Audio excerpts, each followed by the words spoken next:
Yo, what's going on, Dragon Ballers? Welcome back to another video. Today I'm recommending to you guys 5 rogue decks to try out for November 2021. 3 of them will be decks you can build right now. 2 of them at the end of the video will be set 15 decks that I think are pretty good and pretty fun to try out as well. That being said, if you're new here, make sure to subscribe, hit that bell so you don't miss a video. And if you guys want to help support the channel, many ways to do so down in the description. But if you were looking for custom sleeves, play mats, any TCG accessories like that, even foil play mats, use my link in the description to yourplaymat.com. You will get 10% off your order using that link. Their stuff is so high quality. I know so many of you guys already ordered from these guys and love your products. Their stuff is so good. Again, 10% off your order using the link in the description, but we will get into the video. Alright, first deck I want to recommend to you guys is SSB Vegeta Spirit Boost Elite. Unfortunately, this guy never really had his time to shine because even when red was at full power, King Vegeta was just a better red deck, really. So it just kind of did the red aggro thing better. But now that King Vegeta is pretty much unplayable because of the field card errata and red has taken some big nerfs, it's been tough to play SSB Vegeta Spirit Boost Elite. But with the set 15 ban list now in effect, these really defensive mid-range decks, pretty much just like Icarus and Soul Striker and even like SS4 Vegeta a little bit, you know, blue losing Galactic Buster, yellow blue losing the Bojack and the Zamasu nerf is really big for Vegeta, especially the Zamasu nerf, because this is a leader that requires its unison to hit board to awaken. So that's a huge thing for the leader. But just these defensive mid-range decks being a little less good means that aggro can kind of creep back into the format now. And Vegeta Spirit Boost Elite is one that I've always really liked. I do have a Bardock's Crew build here on the channel. I strongly recommend you guys check it out, but that's the build that I really like for Vegeta. It's just, you know, real low to the ground aggro, very swarmy. Reminds me a lot of Storm if you guys have been in this game for a long time, if you remember, you know, the set 4 or 5 Storm days. So if you like that style of play, that super aggro, I would definitely recommend the Bardock's Crew version. You could also go with the U7 route, which is a little bit less aggressive, a bit more mid-rangey. You can build a bit bigger of a hand, play some more defensive cards. Both builds should really be playing Goku Divine Presence, because just for comboing and being aggressive, you get to play this guy for 2 energy as opposed to 4. He's got the deflect, dual attack, and the permanent that protects him from being removed during your turn, so he's even safe from cards like Frieza Charismatic Villain that normally get around deflect. This really is just like the premier red aggro boss guy, right? Like, he just hits board pretty much no matter what. He's weak to very few things the turn you play him. He's going to hit for that big 25k dual attack. He can even boost himself by another 5k when he's played, or defensively, he can give your leader a Sensu Bean for the turn. The card's just so versatile, but the U7 version maybe is a little bit better at using him just because you have the cards to search him out in the U7 version, as well as the androids that specifically draw you cards when you combo with them, so you don't you know, waste too much hand to get this guy into play. But even then, like in a Bardock's Crew version of the deck, if you're just attacking using a super combo and maybe just another 5k to try and force a damage through, you're comboing to put that pressure on anyway, and now because you did that, you basically get to play Goku Divine Presence and put on even more cheap pressure. So I do think this is a deck that can creep back in to you know, a good rogue tier level now that blue defensive mid-range has taken somewhat of a hit. I do definitely recommend it. Another deck I really like is Launch. I feel like I've recommended this one a lot, but I feel like it's just so flexible that you can really never get bored of this deck. Like, there's so many ways you can build it. You can go a pure red-green aggro route revolving around Piccolo Jr. Eradicator of Peace. This card is so powerful, yet we don't really see it in many top decks because it's kind of difficult now with all these free play red cards being hit to really facilitate the card, but Launch can still do it really well. So you can go a pure red green, you can even go a tricolor red green blue, leaning into more red blue. You have the Beerus super combo to untap your energy. Your leader also benefits when you combo with that. Then you can play cards like Cooler Tyrannical Assault. I've even seen builds playing the new Cooler out of the Champ Pack, even though that one's a bit more expensive on the energy. But of course you have, you know, your super combos on tapping, your Sensu Beans, stuff like that, so it's not too big of a problem. But yeah, I think you can go even pure red blue if you wanted to play just super pure defensive mid-range.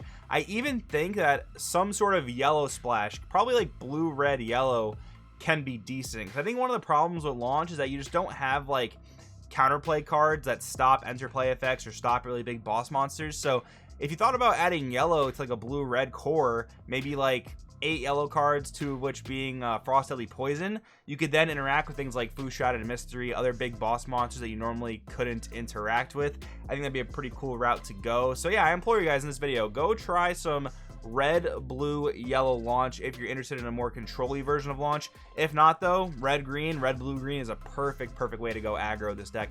I definitely recommend it. It seems really strong. I did like this deck more when Bojack was a thing. This was a good counter to Violent Rush Bojack, because obviously you have the barrier removal with Cooler Tyrannical Assault. Not to say that I don't want to recommend this deck anymore, but that was a really cool niche. It fit in the meta, but I think just as a defensive mid-range deck, launch is still pretty solid, so I do want to recommend it to you guys. Then we have Toa out of the Ultimate deck. Now, this is a deck that I don't know who like came up with the initial concept, so I want to shout out whoever that is. This is a really cool thing because I totally missed this. I had messed with this leader when it came out, but I never put 2 and 2 together that it actually reduces the cost of the SS4 multicolor cards to make them 1-drops, which is a really cool thing. If you read the permanent there on the leader, it does consider the multicolor SS4 cards to be non-black battle cards, so it does reduce their cost by 1 and make them colorless. So you can basically play, you know, a deck charging different types of energy and, you know, play these guys for whatever energy color you decide to charge, which is a pretty cool thing. Like SS4 Vegeta Prismatic Aegis for 1 energy. Yes, the SS4 Bardock deck can do it, but it kind of takes some setup. You got to put your other prismatic guys into play to cheat this out for 1.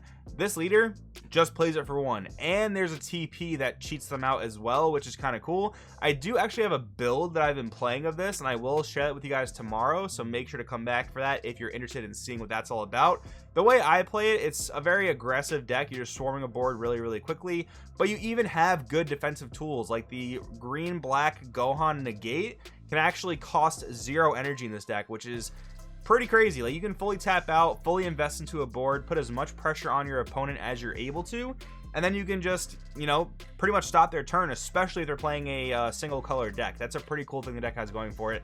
I like it a lot. Of course, S4 Bardock's another deck you can try out as well if you want to stay more thematic, but I've been liking Toa personally as I've been playing with it. We will go to the last 2 decks of the video, guys, but real quick, we have a word from today's video sponsor.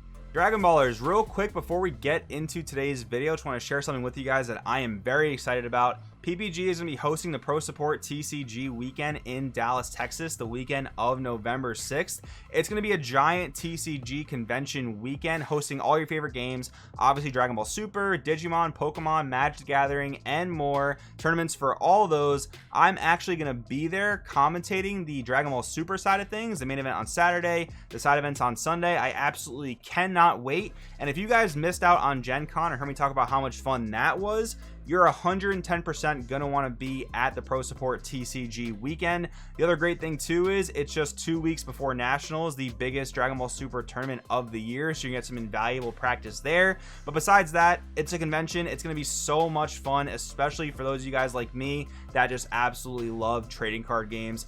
Definitely check it out. The link to sign up will be in the description. I really hope to see you guys there. Now let's get into the video. Alright guys, I do hope to see you at the Pro Support TCG event this weekend, but if you can't make it, hope to see you on the stream as well. I'll be commentating. But anyways, now we have 2 set 15 decks to talk about, one of which being Yellow Turles. So real quick, with set 15, it doesn't really seem like many of the archetypes are going to be all that great. I could totally be wrong, but there are maybe 3 that I think are solid. 2 of them are in this video. The other one is possibly Finn. It kind of decides on how some ruling goes for my opinions to be solidified on Finn. But Turles is one that I do like because it's a good mono yellow deck. It's mono yellow. You have all the best staples. You have Power of a Super Saiyan, you have Bergamo, you have Cooler, you have all these different really good yellow cards you get to play in this deck just because you're playing yellow. And the leader allows you to do a lot of free play, which is, again, something we don't really see as frequently in DBS anymore because they took a lot of that away with the set 14 ban list. So Turles gets a lot of free play. It gets free play blockers, it gets free play attackers, it gets free play battle cards that also offer removal, and you can play Turles all too easy, which I've talked about a couple times now. It's just an absolutely insane card. I do think this is one of the decks out of set 15 that can maybe make some splashes. I did post a competitive version of the deck on the Patreon if you guys want to check it out. Full write-up. I'm actually pretty proud of that one. I think I went into good depth about how Turles can possibly fit into a meta that like we have coming up. So check it out if you guys are more interested in a competitive build. I do think this is a deck that can do some things with the tools it has. Again, those yellow generic cards and the free play it has access to, I think is pretty good. And the final deck of the video, guys, which you guys can build towards the middle of the month when the set comes out. Unfortunately, the set was supposed to come out at the beginning of this month, but it got delayed, so you kind of got to wait a little bit. But you can always test on Untap, of course, try and get some practice with these decks before they come out, see if you want to invest in them. But we do have Blue Kava, which houses a blue-yellow shell really well. Blue-yellow did, of course, take some big hits on the set 15 ban list, but we are getting really strong blue-yellow cards in set 15. Mainly SS2 Kefla Lightning Speed and Vegeta Kaba Lessons Learned. Both are great arrivals, although now without Bojack, you do got to be a bit more cautious with how you use your energy because you don't just get as much free untap anymore. But the other thing I like about Kaba is the access to hit Battlefield Manipulator. The other main blue decks are SS4 Vegeta and Soul Striker, right? Those generally want to play higher cost unisons. So Hit is still an incredible unison, but it doesn't quite fit in those two decks. Kaba, though, it fits perfectly because it helps you get Awaken, lets you draw cards, and the -1 can be situationally very powerful. I'm not quite ready to say that Kaba is going to be better than Soul Striker or than Icarus. You know, time will have to tell on that one. We'll kind of see how that goes at Nats. But I do want to recommend it to you guys as a strong blue-yellow deck to try out. So hopefully you try it out and enjoy it. But guys, those are my 5 recommendations for you. Let me know what you think in the comments below. Thanks for watching, and I'll see you guys next time.